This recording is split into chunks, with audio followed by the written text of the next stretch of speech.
Good morning. How are you today? So I got this video for you to see regarding a racist person. He changed his life, child. Check it out. One scorned a cute little 4-year-old boy because of the color of his skin, but you did for a while? When he was born, I started changing from that point on.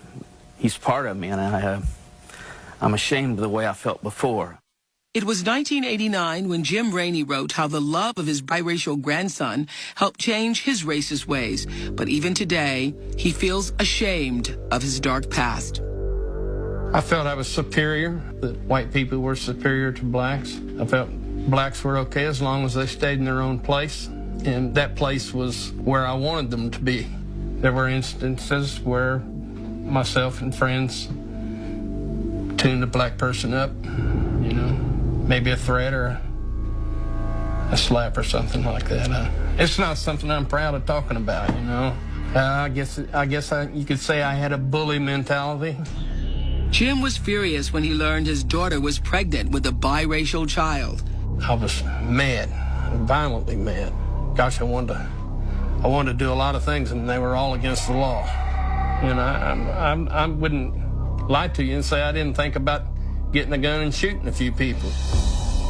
Initially, Jim wanted nothing to do with his grandson, Seth, but something changed. He didn't know I was a racist. He didn't know how evil my mind was. He just knew I was Smokey. I was his granddaddy, and he loved me. I had to think about what I was doing, and next thing you know, I loved him. The 4-year-old boy we first met on the show is now 26 and married with 3 children of his own. I've always looked at my granddad as just a role model in my life. You know, I love him very much and proud to have him as a granddad. 3 years ago, Jim's transformation came full circle when he and his wife adopted 2 black children into their family. These are my boys, my sons. It's amazing that you can get this old and just now realize what your calling in life is. That's being a parent and a father to Robert and Walter. I hope that Brenda and I both can last long enough to see them raised and have opportunities. Opportunities that thugs like me would have denied them 40 years ago. If a guy like myself can change, there's hope. He can do it. You can too.